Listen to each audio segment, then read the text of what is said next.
Hello दोस्तों, स्वागत है आप सभी का आपका अपना चैनल इस क्लासेज में। दोस्तों, आज के सेशन में हम लोग क्लास हिंदी का काव्यखंड का चैप्टर नंबर 12 है हार जीत, जो कि अशोक वाजपेयी द्वारा लिखा गया है। इस कविता को हम लोग आज देखने वाले हैं। इस सेशन में हम लोग सबसे पहले अशोक वाजपेयी का परिचय देखेंगे, फिर उसके बाद संपूर्ण अर्थ और ऑब्जेक्टिव क्वेश्चन देखने वाले हैं। तो दोस्तों, अंत तक बने रहिए, वीडियो को स्किप मत कीजिए। आज का सेशन बहुत ही इंपॉर्टेंट है। अब हम लोग का काव्यखंड में चैप्टर 1 ही बचा हुआ है, ज्ञानेंद्र पति जी द्वारा जो लिखा हुआ है गाँव का घर। ये जो चैप्टर है बस हम लोग का अंतिम चैप्टर है। उसके बाद हम लोग इस पूरे हिंदी का हम लोग संपूर्ण रिवीजन देखने वाले हैं। उसके बाद काव्यखंड का जो हम लोग का बचा हुआ है सब्जेक्टिव क्वेश्चन और गद्यखंड का, वो हम लोग कंप्लीट करने वाले हैं। तो दोस्तों, अंत तक बने रहिए, वीडियो का स्किप मत कीजिए। इस सेशन में हम लोग हार जीत चैप्टर जो है उसको देखने वाले हैं। तो आप लोगों से रिक्वेस्ट है कि आप लोग अंत तक बने रहिए, वीडियो को स्किप मत कीजिए। और अभी तक आप लोगों ने हमारे चैनल को सब्सक्राइब नहीं किया है तो वीडियो को लाइक करें, चैनल को सब्सक्राइब करें और बेल आइकन को दबा दें, ताकि जितने भी अपडेट्स हो सबसे पहले आपके पास पहुँचे। और इस वीडियो को ज़्यादा से ज़्यादा अपने दोस्तों में शेयर करिए। तो चलिए दोस्तों, इस सेशन को आगे बढ़ाते हैं।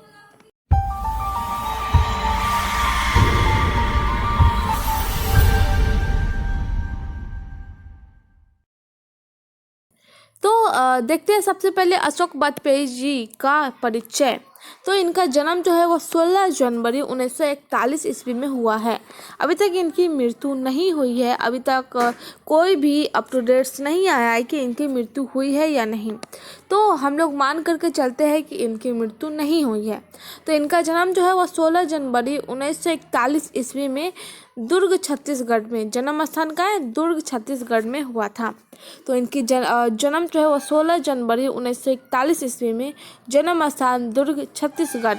और इनका मूल निवास जो है वो सागर मध्य प्रदेश, क्या है, सागर मध्य प्रदेश। तो अशोक वाजपेयी का जन्म 16 जनवरी 1941 ईस्वी में, जन्म स्थान का है दुर्ग छत्तीसगढ़ में, मूल निवास सागर मध्य प्रदेश में। माता का नाम निर्मला देवी और पिता का नाम परमानंद वाजपेयी। तो अशोक वाजपेयी जी का जन्म कब हुआ है? 16 जनवरी 1941 ईस्वी में। कहाँ? दुर्ग छत्तीसगढ़ में। इनका मूल निवास है सागर मध्य प्रदेश। इनके माता का नाम निर्मला देवी और पिता का नाम परमानंद वाजपेयी। इनकी शिक्षा की बात करें तो इन्होंने जो प्रारंभिक शिक्षा ली थी वह गवर्नमेंट हायर सेकेंडरी स्कूल से लिया था। उसके बाद इन्होंने सागर विश्वविद्यालय से बीए और सेंट स्टीफेंस कॉलेज दिल्ली से अंग्रेजी में एमए कंप्लीट किया है।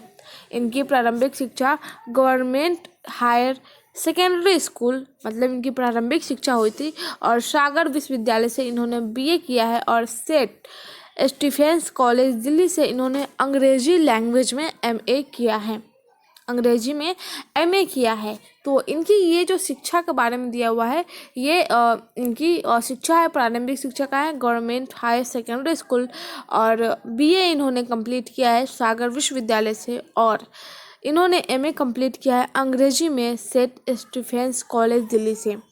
तो ये जो है वह वाजपेयी जी का थोड़ा सा मतलब इनका परिचय में ही आता है ये सब। चलिए इनकी वृत्ति देखते हैं। तो इनकी वृत्ति जो है वो भारत प्रशासनिक सेवा के अधिकारी।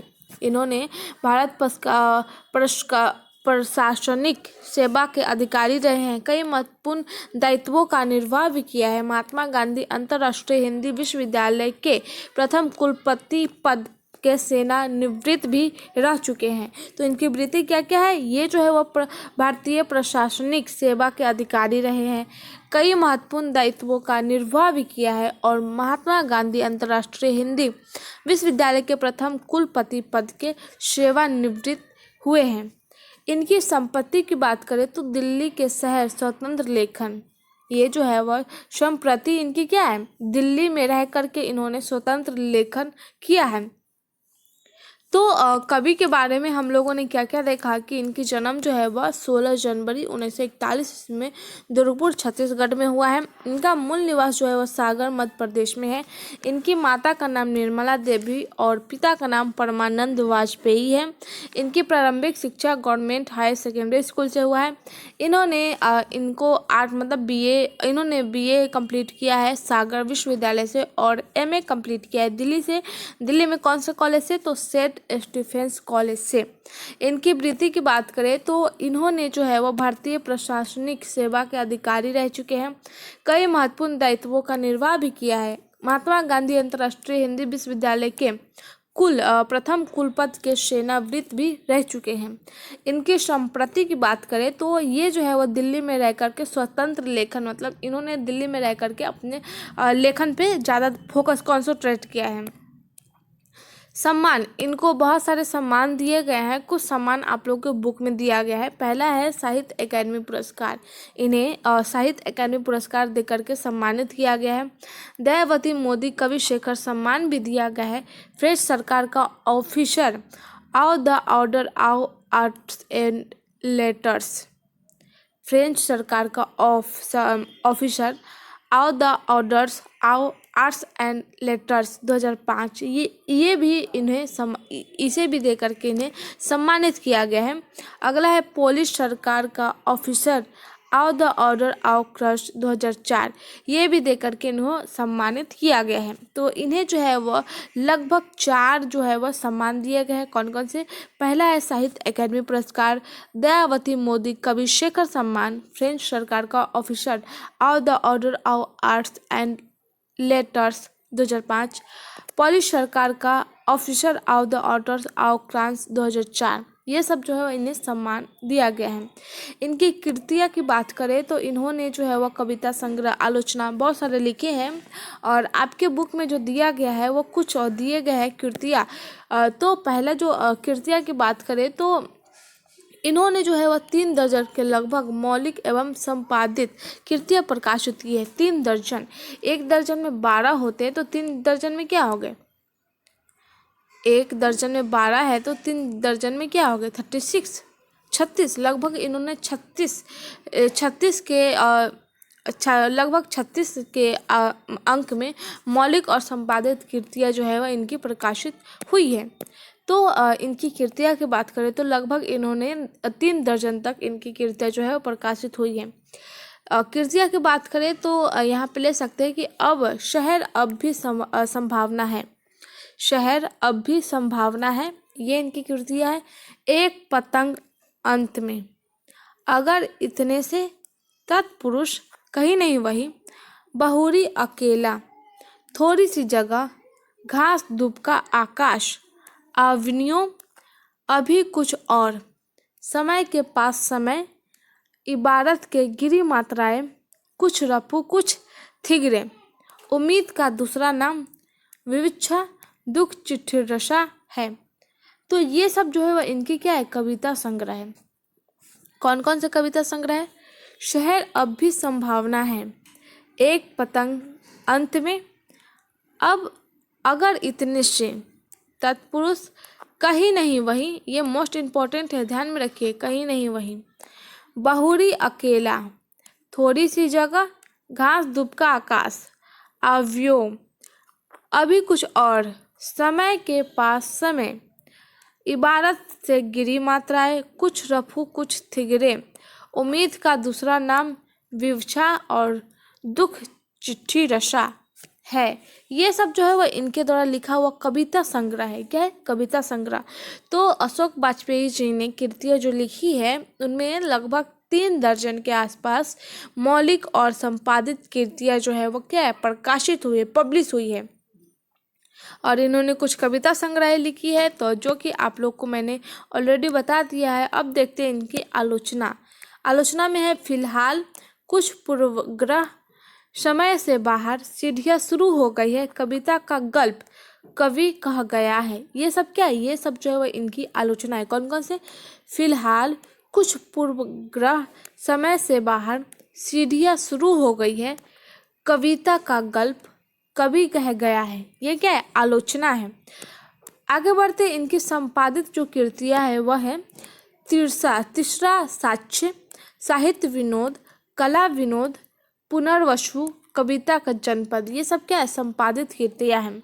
तो हम लोगों ने कवि के बारे में देखा कि कवि का जन्म जो है वह 16 जनवरी 1941 ईस्वी में कहाँ हुआ है, दुर्ग छत्तीसगढ़ में हुआ है। इनके मूल निवास जो है वह सागर मध्य प्रदेश में। माता का नाम निर्मला देवी और पिता का नाम परमानंद वाजपेयी। इनकी शिक्षा की बात करें तो ये जो है वह 8 से पढ़ रहे थे और इनकी प्रारंभिक शिक्षा जो है गवर्नमेंट हायर सेकेंडरी स्कूल से हुआ है और इन्होंने इंटर का एग्जाम यानी आईए से दिया है, तो इसलिए इन्होंने बीए का एग्जाम जो है वह सागर विश्वविद्यालय से कंप्लीट किए हैं। यानी बीए यानी ये 8 से पढ़े हैं, तो 8 से इन्होंने एग्ज़ाम दिए है, तो इन्होंने बीए जो है वो सागर विश्वविद्यालय से दिए और एमए जो है वो दिल्ली सेंट स्टीफेंस कॉलेज से इन्होंने अंग्रेजी में कंप्लीट किया है। बात करें इनकी संप्रति की तो दिल्ली में रह करके इन्होंने स्वतंत्र लेखन लिखा है। सम्मान इन्हें बहुत सारे दिए गए हैं, कुछ एग्जाम्पल्स है जैसे में साहित्य अकादमी पुरस्कार, दयावती मोदी कवि शेखर सम्मान, ये सब जो है इनको सम्मान दिया गया है। कृतियाँ की बात करें तो लगभग इन्हें 3 दर्जन यानी 36 के लगभग में मौलिक और संपादिक यानी इनकी जो कृतियाँ है वो पब्लिश हुई है, प्रकाशित हुई है। जैसे कि इन्होंने कविताएं भी लिखी है, जैसे शहर अब भी संभावना है, एक पतंग अंत में, अगर इतने से तत्पुरुष कहीं नहीं वही, बहुरी अकेला, थोड़ी सी जगह, घास धूप का आकाश, ये सब जो है वो इनके द्वारा लिखा हुआ कविता संग्रह है। उम्मीद का दूसरा नाम, विवक्षा, दुख, चिट्ठी रसा, ये सब जो क्या है, ये सब जो इनके द्वारा लिखा हुआ कविता संग्रह है। इन्होंने आलोचनाएं भी लिखी है, जैसे में फिलहाल, कुछ पूर्वग्रह, समय से बाहर, सीढ़ियाँ शुरू हो गई है, कविता का गल्प, कवि कह गया है, ये सब जो है वो इनके द्वारा लिखा हुआ आलोचना है। इन्होंने जो है वो संपादित कृतियाँ भी लिखी है, जैसे कि तीसरा साक्ष्य, साहित्य विनोद, कला विनोद, पुनर्वसु, कविता का जनपद, ये सब जो है इनके द्वारा लिखा हुआ क्या है, संपादित कृतियाँ हैं। बात करें इनके बारे में कुछ और जानें तो इनके अतिरिक्त मुक्ति बोध, शमशेर और आगे की चुनी हुई कविताओं का संपादन अशोक वाजपेयी जी जो है वह इनके अपने कृतियों को लिखने के अलावा इन्होंने जो है वह मुक्ति बोध, शमशेर और आगे की जो चुनी हुई कविताएं हैं उनका संपादन भी रह चुके हैं। कुणार गंधर्व, निर्मल वर्मा, जैनेन्द्र कुमार, हजारी प्रसाद द्विवेदी और आज्ञा पर एकाग्र संपादित पुस्तकें भी इन्होंने लिखी है और इन्होंने स्तंभ लेखन यानी कभी कभार इन्होंने स्तंभ लेखन भी किया है। तो ये सब जो है वो क्या है, अशोक वाजपेयी जी के परिचय में थोड़ा सा परिचय है। तो आगे देखते हैं इनकी जो है वो साहित्य पत्रकारिता, इन्होंने साहित्य पत्रकारिता भी किया है, जैसे में समवेत, पहचान, पूर्वग्रह, बहुवचन, कविता, एशिया, समास आदि का संपादन इन्होंने ही किया है। तो साहित्य पत्रकारिता इन्होंने किया है, जैसे में समवेत, पहचान, पूर्वग्रह, बहुवचन, कविता, एशिया और समास, ये सब जो है वह इन्होंने संपादन किया है। इनकी जो बुक है द बुक रिव्यू समेत अनेक पत्रिकाओं के सलाह का संपादन भी किया है। अशोक वाजपेयी जी जो है वो क्या है, समसामयिक हिंदी के एक प्रमुख कवि हैं। अशोक वाजपेयी जी समसामयिक हिंदी के एक प्रमुख कवि, आलोचक, विचारक, कला मर्मक, संपादक एवं एक संस्कृति कर्मी हैं। अशोक वाजपेयी जी के बारे में अगर जाने तो इन्होंने जो है वह एक कवि भी है। इन्होंने हिंदी में बहुत सारी कृतियाँ, कविताएं बहुत सारी लिखी है, तो एक तरह से ये कवि भी है, आलोचना भी लिखी है, तो आलोचक भी है। इनकी ये जो है विचारक भी है, कला मार्ग में है, मतलब अपने कला से जो है वह क्या है, वह अपनी वृत्ति को भी आगे बढ़ा रहे थे और ये इन्होंने बहुत सारे चीज़ का संपादन भी किया है, तो ये संपादक भी है और एक सांस्कृतिक कर्मी भी है। बात करें अशोक वाजपेयी जी के द्वारा कि अशोक वाजपेयी जी जो है वह मतलब कवि और आलोचक के रूप में कब उदय हुआ उनका, तो कवि एवं आलोचक के रूप में उनका उदय 20वीं सदी में 20वीं सदी के 7वें 8वें दशक में हुआ था। अशोक वाजपेयी जी कवि के रूप में एवं आलोचक के रूप में उनका उदय जो है वह 20वीं सदी के 8वें एवं 7वें एवं 8वें दशक में हुआ है।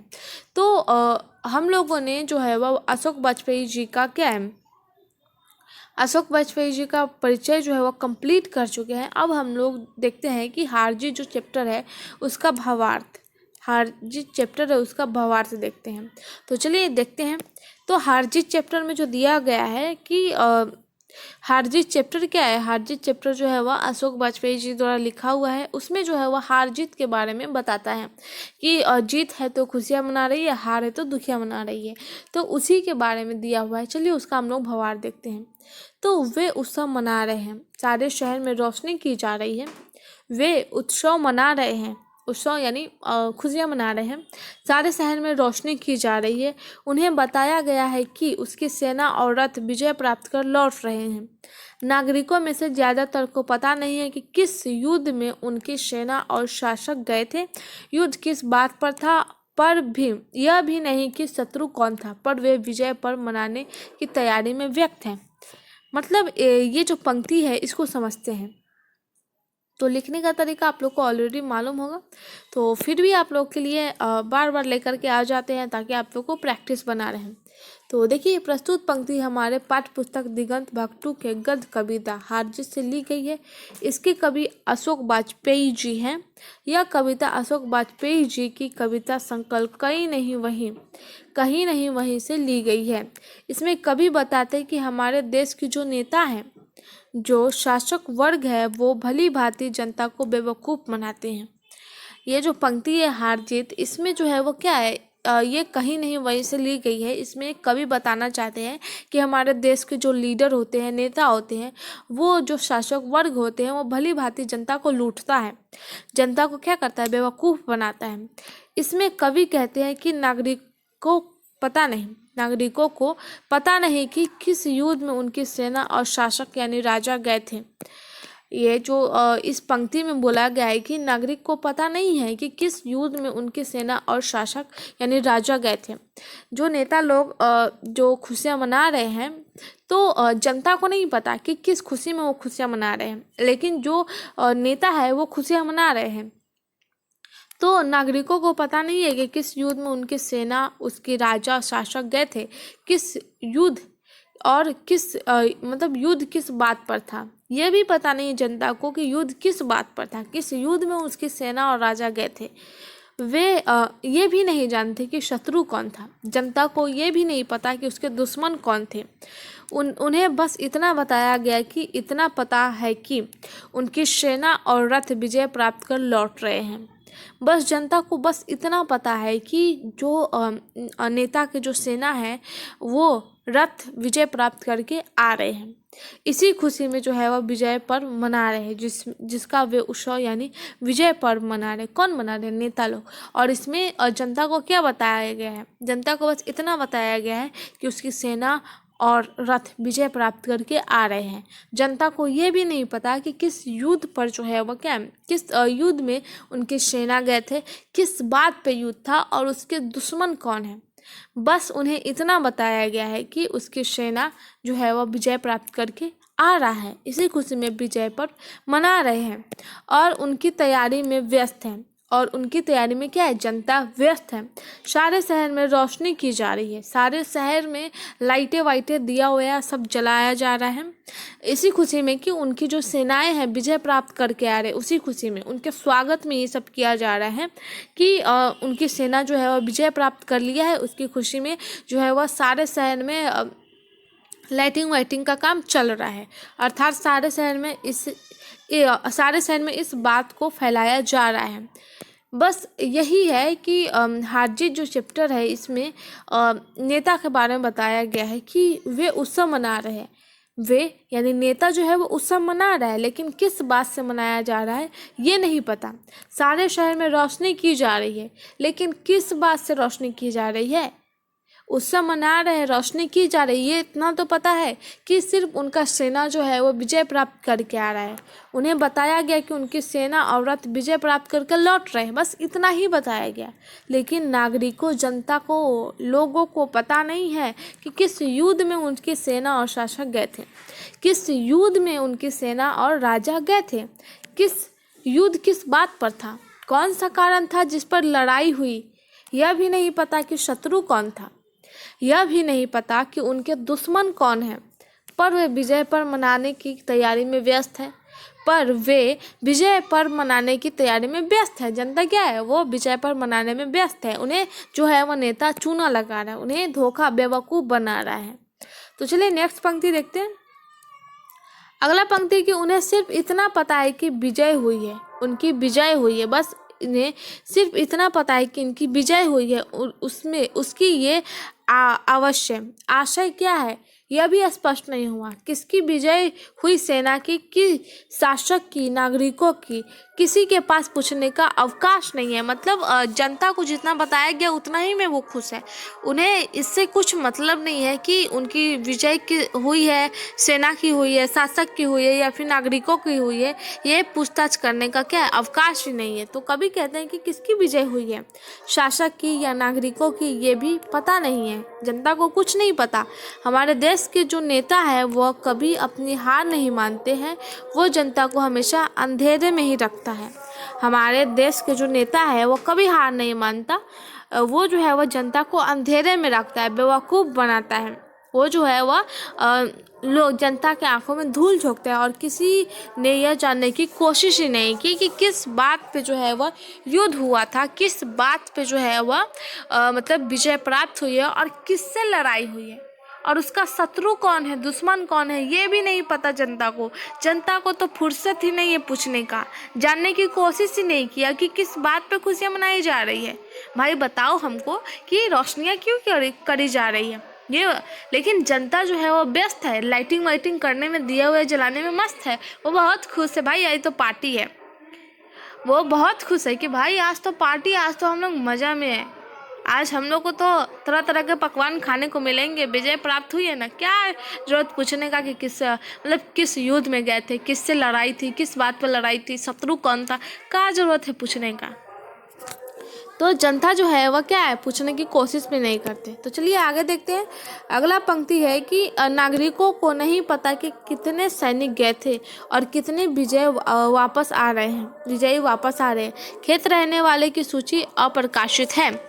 इसमें कभी कहते हैं कि नागरिकों को यह भी नहीं पता कि कितने सैनिक गए थे युद्ध के लिए। कितने सैनिक, 100 सैनिक गए थे, 50 सैनिक गए थे, 200 सैनिक गए थे, कितने सैनिक गए थे, ये भी जनता को नहीं पता कि कितने सैनिक युद्ध के लिए गए थे और कितने विजय प्राप्त करके वापस आ रहे, कितना घायल हुए, कितना मरे, कुछ भी नहीं पता। बस सेना और रथ साथ में विजय प्राप्त करके आ रहे हैं, जीत करके आ रहे हैं।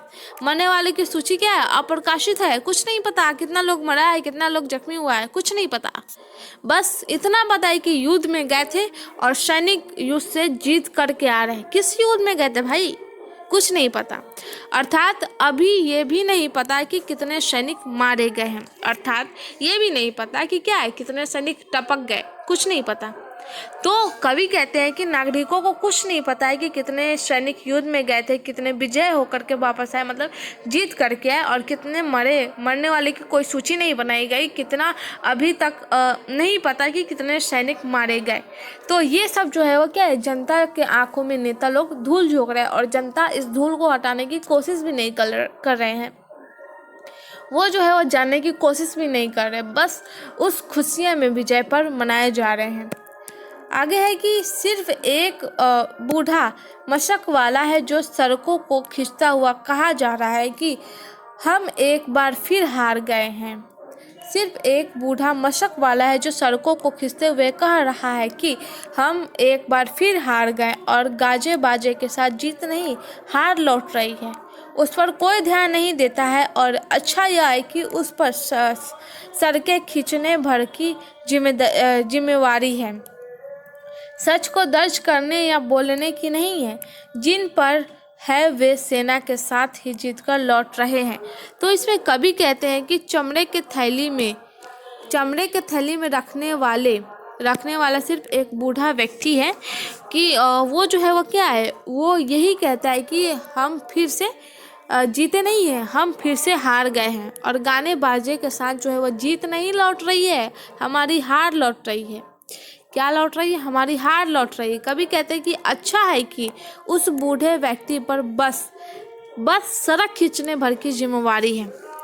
कभी कहते हैं कि अच्छा है कि उस बूढ़े व्यक्ति पर क्या सिर्फ सड़क खींचने की जिम्मेवारी है, सच बोलने या दर्ज करने की नहीं, क्योंकि जिन पर यह जिम्मेवारी है वह शासकों के गुलाम है, जिस पर ये जिम्मेदारी है, जनता पे जिम्मेदारी है, और वो जनता क्या है, वो राजा के गुलाम बने हुए हैं। वो ये भी नहीं पूछते कि राजा आप बताइए कि किस बात की खुशियाँ मनाई जा रही है, कहाँ युद्ध करने गए थे, किस बात पे युद्ध था, आपका शत्रु कौन था। किस लिए युद्ध किए, कितने सैनिक गए, कितने सैनिक मारे गए, कितने सैनिक जो है वह विजय प्राप्त करके आ रहे हैं, कुछ नहीं पूछता जनता। जनता जो है वह राजा का गुलाम बना हुआ है, उसके साथ जीत कर लौट रहे हैं। वे शासकों के गुलाम हैं, उनके साथ जीत कर लौट रहे हैं, जीत का जश्न मना रहे हैं, जीत का जश्न मनाया जा रहा है। तो इस पंक्ति में बोला गया है कि सिर्फ एक बूढ़ा मशक वाला, एक बूढ़ा है जिसका काम है सड़कों पर लाइनें खींचना, ये जिम्मेवारी है उनकी। वह बार बार यही बोलता है कि हम फिर से हार गए, गाने बाजे के साथ हमारी जीत नहीं आ रही है, हमारी हार लौट रही है, उस पर कोई ध्यान नहीं देता। और कभी कहते हैं कि अच्छा यह है, अच्छा ही है कि उसे सिर्फ सड़क खींचने भर की जिम्मेदारी दी गई है, सच दर्ज करने या बोलने की नहीं। अगर उसे सच दर्ज करने या बोलने की दी होती तब भी वो कंप्लीट करता, लेकिन उसे जिम्मेवारी नहीं दी गई है। तो अच्छा ही है कि उस पर कोई ध्यान नहीं दे रहा। जिसे ध्यान देना चाहिए वो तो जीत मना रहा है, जश्न मना रहा है, खुशियाँ मना रही है, लाइटें वाइटें करवा रही है, तो उसे होना चाहिए ना। अच्छा ही है कि उस पर कोई ध्यान नहीं दे रहा। तो चलिए, ये जो चैप्टर हम लोग का समाप्त हुआ। अब हम लोग देखते हैं ऑब्जेक्टिव क्वेश्चन। तो चलिए ऑब्जेक्टिव क्वेश्चन देखते हैं। तो पहला क्वेश्चन है कि अशोक वाजपेयी ने कौन सी कविता लिखी है? गांव का घर? नहीं, ये तो ज्ञानेंद्र पति जी द्वारा लिखा हुआ है। हार जीत, हाँ, ये ऑप्शन बी राइट हो जाएगा। ऑप्शन बी, अशोक वाजपेयी जी ने हार जीत लिखा है।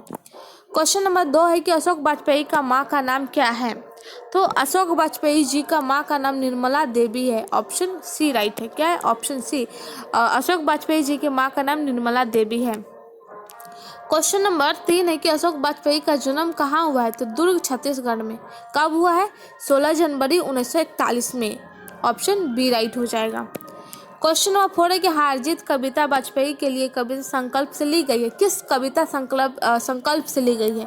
तो हम लोगों ने पहले ही देखा है कि कहीं नहीं वहीं से ली गई है हार जीत।